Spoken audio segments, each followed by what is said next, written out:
Poslanec Socialnih demokratov in prvopodpisani pod novelo zakona magister Dejan Židan je na novinarski konferenci skupaj z LMŠ, Levico, SAB in nepovezanimi poslanci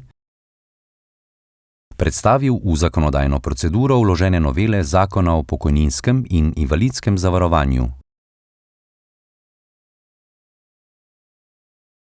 ki ureja področje poklicnih bolezni in določa, da se za poklicno bolezen štejejo bolezni, ki jih povzroči daljši neposreden vpliv delovnega procesa in delovnih razmer na nekem delovnem mestu.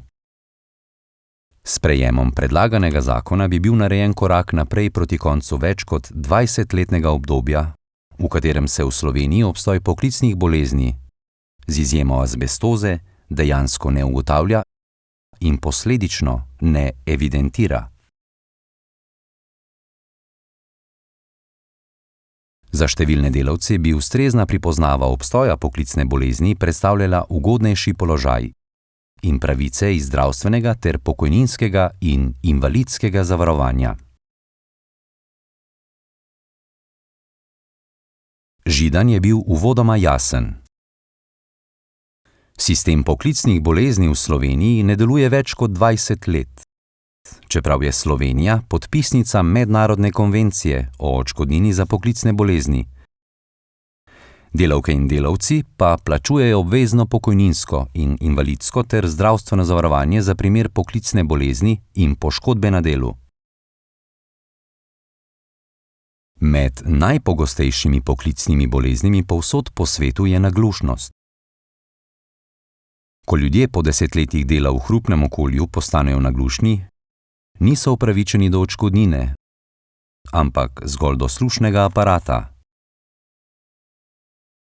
Po podatkih zdravstvene zavarovalnice je samo v letu 2019 na novo prejelo slušni aparat 17.336 oseb. Sicer je pri nas 73.787 uporabnikov slušnega aparata, večina pa je starejših od 55 let. Ker nimamo seznama poklicnih bolezni, v evidenci zdravstvene zavarovalnice ni podatka o tem, koliko ljudi je poškodbo sluha utrpelo zaradi dolgoletne izpostavljenosti čezmernemu hrupu na delovnem mestu.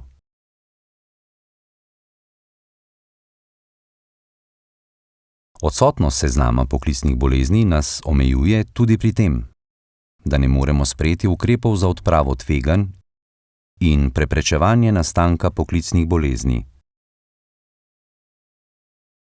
Tako v trenutnem sistemu naglušnim pripada zgolj brezplačen standardni slušni aparat. Poslanec Židan je nedelovanje sistema prepoznavanja in priznavanja poklicnih bolezni nadalje ponazoril številom priznanih invalidskih pokojnin iz naslova poklicne bolezni. Kot je izpostavil, podatki kažejo, da je med več kot 76.000 prejemniki invalidskih pokojnin samo 191 s priznano poklicno boleznijo. Ko bo to sprejeto, bo velika skupina ljudi, ki so v tem trenutku v izrazito krivičnem položaju, dobila možnost, da se jim prizna poklicna invalidska pokojnina.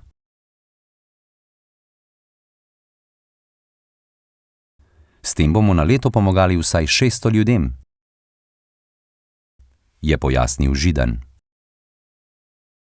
Zadnji poizkus sprejema novega pravilnika o poklicnih boleznih je bil leta 2018, ko je bil v javni razpravi predlog tedanje ministrice za zdravje, ki pa ga zaradi pravnih opozoril o podnormiranosti področne zakonodaje ni bilo moč sprejeti. Po prepričanju predlagateljev je tako potrebno podnormiranost in nedefiniranost obsega poklicnih bolezni ustrezno dopolniti v zakonu o pokojninskem in invalidskem zavarovanju.